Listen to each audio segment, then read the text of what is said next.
Hey, it's Mirna from Happiness Academy. Welcome to the Happiness Academy podcast, a place where you can discover practical, simple, yet effective tools from the science of positive psychology. You're at the right place if you're looking to live a life of well-being and joy, staying resilient when facing any challenges, and incorporating a sense of meaning in things you do. Ready? Let's dive in. Hey, today we are exploring the topic of life design. Specifically, my goal for this video or podcast episode is to help you recognize and tackle some myths and assumptions and beliefs that are often blocking you from being more creative, more brave, more courageous, more innovative when writing down your life design and when deciding on what you want to do with your life. Before we start, of course, I do have to share what do I mean under life design. When I say life design, I mean that moment when you sit down and write your life vision or life purpose statement and then connect it with your tangible, specific goals and action plan for your life. And what we want to do within life design process is on one side, take action and ownership and proactive attitude. But on the other side, have fun with it and enjoy that process of actually designing our life, of thinking, what do we dream of? What do we want to create? And we want to be brave, we want to be courageous, we want to be creative and innovative and joyful about it. So that's how life design process ideally should look like. And the outcome should be clarity and motivation. Clarity on what do you want from life and how do you want to live your life, and motivation to put that in practice. So when we think about life design like that, it actually sounds really simple. It's like, okay, you ask yourself a question, what do I want from life? You sit down, you write the answer. What's the problem? Well, problems are quite some, and they very often come out when we're trying to do that process, and they block us and they sabotage us. And that's why we're exploring them a little bit today. Now, within last years, I don't even know how many years, I've been working a lot with many people on life design. I do a workshop regularly on life design where I lead you through this process in 3 hours to actually create your life design and your life plan in a motivating, inspiring way. I also do a lot of one-on-one work on these topics. And within that, I learned quite some lessons. And today I want to share with you one lesson that we usually do at the very beginning of life design workshop as a very brief intro into what's coming, as sort of, let's say, mindset settings, putting people in the right mindset to create better results within their life design workshop. And that topic, I usually call it myths and assumptions. You could call it also limiting beliefs. You could call it not constructive messages we get from our culture and our environment and our society that are preventing us in making our plan. But let's kick it off. I'll be sharing 4 of those messages today, 4 of those beliefs or myths. And for each of them, I'll share why is it becoming a blocking element and a saboteur in our life design. And then I will also suggest an alternative approach, alternative attitude, alternative belief that you can take on when creating your life plan or reflecting on your life vision, that will be very helpful and that will make you more open, and it will help you find the answers easier. At the end, I'll also share one common line that all the 4 have, and that I could say it's maybe the best tip I can give you when doing your life design. But let's start from the beginning.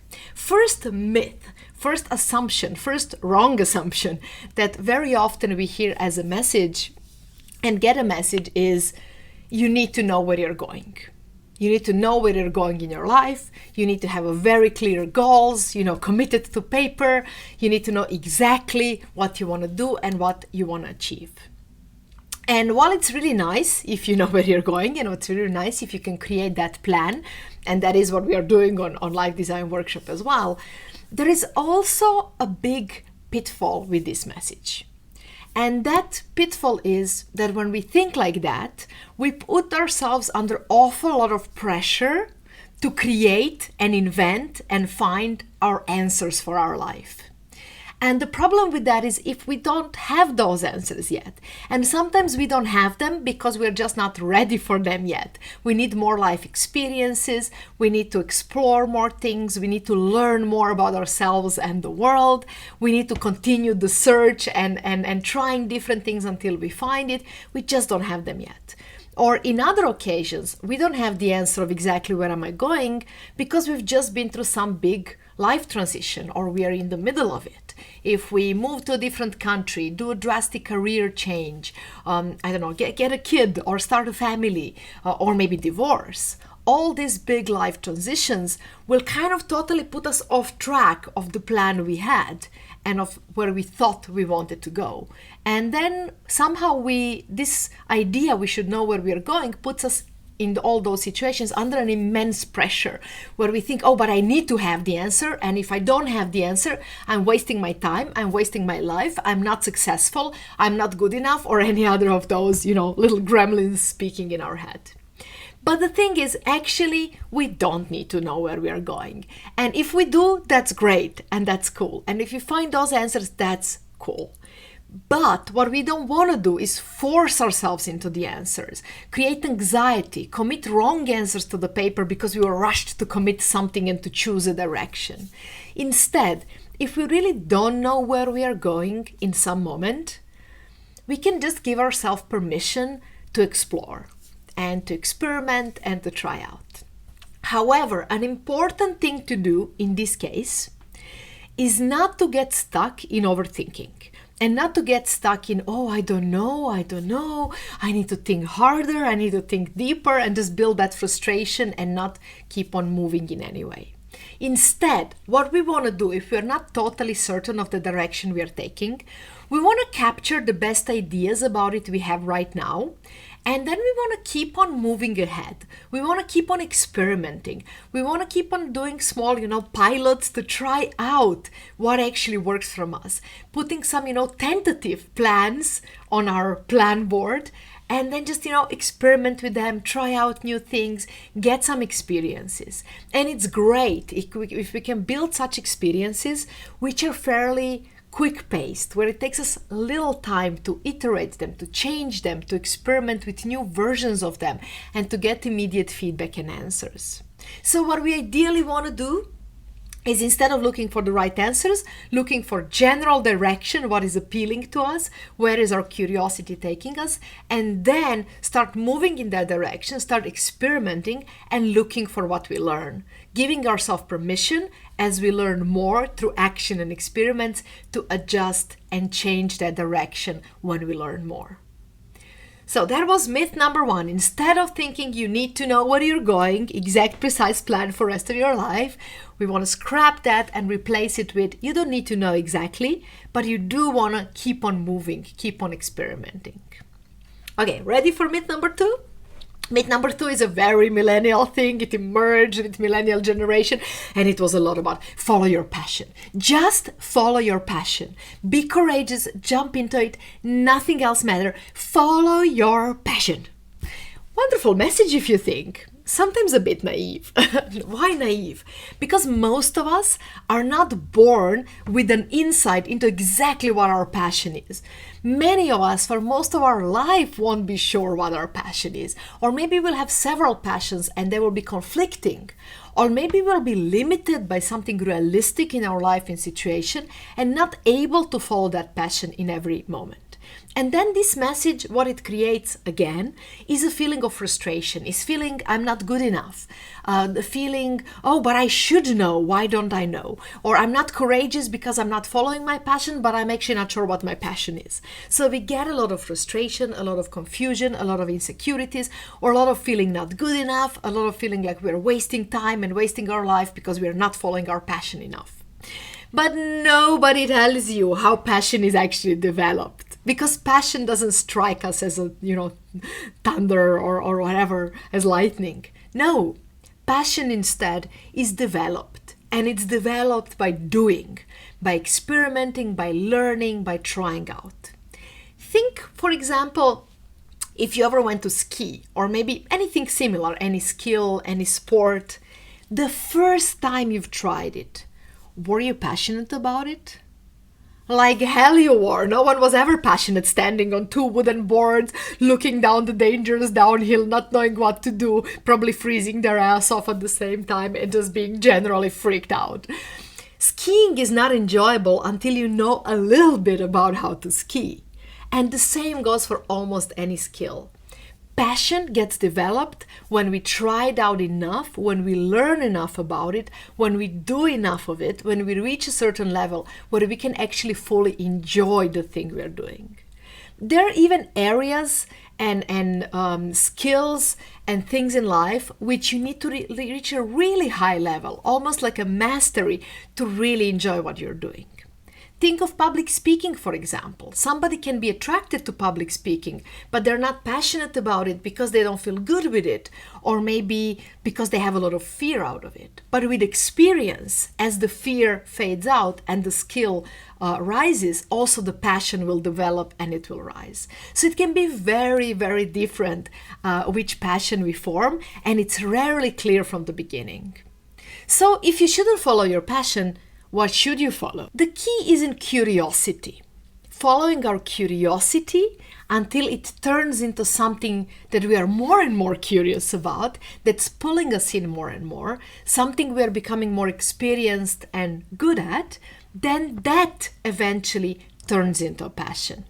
So, if you're not sure what your passion is, well, if you are sure what your passion is, great, follow your passion. No, but if you're not sure, or if there are conflicting passions, or you're not sure where to go, again, experiment. Follow your curiosity. Try out different things. Play. Give yourself permission to explore. Try to do it a bit fast-paced, in sense that you get quick answers from the action and from the experience.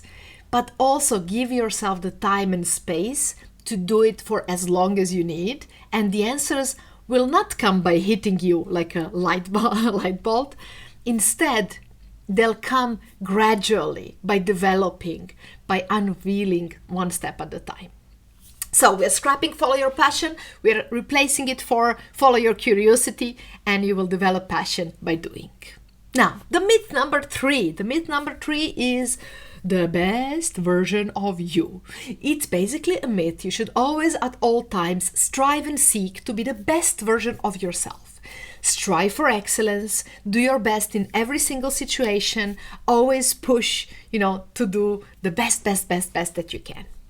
Beautiful vision. Can we always show up to our best, and can we strive to be better and show our best sides? It does come with one trap though. And the trap is, if we put ourselves under pressure to always be the best version of ourselves, that means we should never do things we don't know how to do. It means we should avoid mistakes, failures, and risks at all costs. Can you see how hugely that could hinder our growth and our experiences in life? Because we couldn't try anything new. If you have to be your best at all times, you slip right into the fixed mindset. Demonstrate the things you already know and can do, and don't explore, experiment, and learn, because for sure you will not be the best version of you first time you try something new.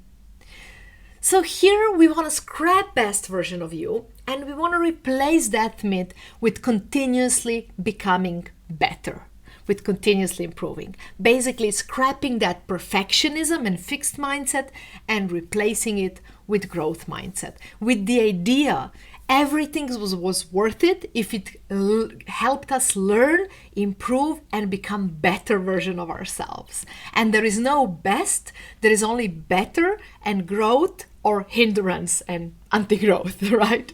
So let's play with that. Let's think about, will this thing that's my goal that I just set, is it a way of demonstrate how good I am, or is it a way for me to grow and to keep on becoming better? Okay, we are approaching myth number 4. I hope you're ready. That's the last one, then I'll still wrap them all together with one main insight. Myth number 4 is well-known FOMO, fear of missing out. Or we can call it YOLO. You only live once. Do everything in your life. It's this idea we should be chasing all the amazing experiences, creating abundance of bucket lists with a million of things we want to do with our life. We should get inspired by everyone on social media, pick up all the best ideas for our life. We should have an amazing career, amazing family, travel to all the countries in the world, be excellent in many, many skills, and in general have every experience that's possible within our lifetime. How does that sound to you? To me, as distraction, as no presence, no mindfulness, rushing without savoring and actually living the experiences that we can do. It comes again with a lot of frustration because we can never do everything we can imagine doing. And it also comes with lack of enjoyment and space to actually process, savor, digest all the amazing experiences that we have. So the key to dealing with FOMO and YOLO, with fear of missing out, and the idea you only live once and you have to do everything, the key of that is to recognize that in our life we can do anything, well, more or less, but anything if we really set our mind to and work towards it. But we cannot do everything. And that's not the point either, right? So what we want to recognize is what I do, what I spend my time on, what I choose to focus on and nourish and be present in and savor and dedicate myself and big portion of my time and effort to. That is what is the cornerstone of my well-being, happiness, meaning in life, and living a good life. Where I choose to protect my priorities and really give them my best and my biggest amount of my time and effort, then these priorities become something really meaningful, really deep, and something that makes me feel like my life was worth it and my life feels good. And the things we have on the list and need to tick them off, and the speed with which we tick those checkboxes off, they do not contribute to how good I feel about my life or how well I live. They contribute to my ego a little bit, maybe also to my brand if I share them really well. But in the end, do they make me happy, fulfilled, satisfied, feeling like my life is meaningful? Not so much. So be bold in choosing those priorities, in protecting those priorities, and in truly living them versus running after everything at the same time. I will link another video with this podcast or another podcast episode, which I recorded as a follow-up to my TEDx talk, and in which I talk about protecting your priorities. So it's TEDx follow-up number 3, where I talk about protecting about my priorities. I will link it up in the description. If you feel like you're struggling with that, you might check out that one as well. So a very quick summary of all 4 myths and what to replace them with. And then I'll also add on a bit about what it all comes down to and what is the main message behind all of this. So we said, first of all, replace the myth that you need to know where you're going with the idea that you don't need to know, but you do need to keep on moving and experiment instead of overthinking. Then the second myth, you should follow your passion. We replaced with follow your curiosity and recognize that passion is developed by doing, and sometimes even by learning a lot. Then we replaced the third myth, you should always strive to be the best version of you, into the idea you should strive to continuously become better and to keep on learning and improving, which includes making mistakes, experiments, risks. And then the final myth, which was fear of missing out or you only live once, this need to chase all the experience and do everything preferably at the same time.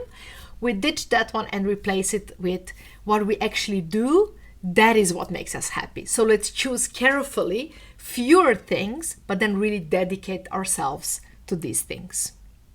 Now, first of all, do pause here and take a moment to think from these 4, which one is it for you that really resonates and that is a trap you're falling into.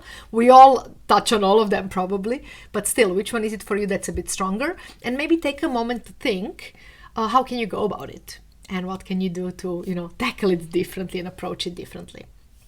And then the second thing I wanted to share is how these all work together. Basically, they all talk about this idea that when doing our life design, what will sabotage us, what will block us, what will prevent us from doing a really good job is when we keep searching for the right answers, the best versions of something, the most correct, my passion, best version of me, my direction, my vision. I need to have the right one, I need to find the correct one, the right one. Then we get stuck. Nothing feels right enough, or even if we find the right version, that comes with a lot of pressure, and we don't allow ourselves to change and to evolve and to adjust that vision as we grow in life. We get stuck in too fixed place, in perfectionism place. So that's what we want to ditch, the idea that there are the right, correct answers out there and we need to find them and then act on them. Instead, what we want to do is move into and shift into experimenting more, into being more open, to be curious, to ask questions, what appeals to me and what is attracting me. But then with that, not to set it into a massive goal and big pressure and big path of next 10 years, but instead to play by designing the experiment around it. So through those actions and experiments, we would learn more and more about what we like, what we enjoy, what we are good at, what we are not good at, and discover what are the next steps in our journey. So basically, the best tip I can give you for doing your life design is to define your direction and take time for that reflection. I'll speak about that a little bit more. But then to also spend most of your time in acting on it and playing and experiment, and then touching on those moments of reflection a little bit, but coming back to action soon. Because action is what helps us learn and what helps us gain experience and go deeper. Now, when I say take the time for reflection, I mean whatever thoughts you have right now about your direction, your life vision, your life goals, you should commit those to a paper. Even if they don't feel 100% right, even if they're work in development, you'll be able to keep on developing them only once you commit them to paper. So take a bit of dedicated time, protected, inspiring time for deep reflection. Don't procrastinate on doing that. Time for deep reflection and for designing your life plan. Dedicate time to it, but don't stall. Don't get stuck in it. Don't overthink. Sit down, get it done, move into action. If you need help with sitting down and getting it done, get in touch. That's exactly what we do at Life Design Workshop. It's a 3-hour workshop where you design your life vision and your life plan in engaging, inspiring, easygoing way without overthinking. And you leave with clear one sheet of paper with everything written down and with a lot of motivation and clarity. You get a clear structure, quality process, and a bit of accountability and support. So if you're getting stuck with that on your own, get in touch. We can work on that together, but don't avoid it and procrastinate on it. But then when you do that reflection, when you create that plan, then step into action and don't question your plan and your decisions all the time. Don't go overthinking, but maybe there is a better option, blah, because that will again pull you into overthinking, that will block you, that will not allow you to be full in and truly try something in experience. Because of that, dedicate some time to action, maybe a month, 2, 3 months, and spend this on really doing those actions and pushing into those experiences and experiments. But then, after 1 or 2 or 3, not more than 3 months, take a moment to stop and reflect on your experiences over the previous month. So create a little bubble for reflection again. Go deep, ask yourself what worked, what didn't, what did I discover about my life, about myself, about my desires, about my strengths, about my weaknesses. You get the idea. Ask everything, but ask it in that dedicated, protected, inspired chunk of time, and don't get stuck in it again. And then design new experiments and move on with that action mode. So basically what I'm saying, reflection should have dedicated, protected, regular enough, every couple of months, time to really go into it. But then most of our life should be spent on action and learning and experimenting through that action. I hope this today gave you some insights. I'm also attaching a link to a slide that you can grab and download in the podcast description and in video description. And I'm also attaching a link to Life Design Workshop. If you feel like that's the right thing for you, get in touch, apply for it. You can also always find me on LinkedIn and get in touch there. And let me know if somehow I can help with your life design. In the meantime, drop the overthinking, enjoy some experimentation and good actions. If this resonated with you, I would also love to hear which of the myths was most interesting. You can always reach me through Happiness Academy Instagram, through LinkedIn with my name, Mirna Smith. And you can also find me, that's maybe the easiest and the best way, through Happiness Academy newsletter. Simply hitting reply on any of the newsletters will reach my inbox super directly. So if you have some thoughts you want to share, questions, doubts, don't be shy. Get in touch, and I'm looking forward to continue this conversation. Thank you for exploring this topic with me. I hope you found some exciting ideas and tools that you will use already today. Remember, they only work if you put them in practice, but then they make all the difference. If you like Happiness Academy podcast, do leave us a rating and a review. It will be really helpful. And if you haven't done it yet, click on the links in the episode description to discover free materials and valuable resources to dive in deeper.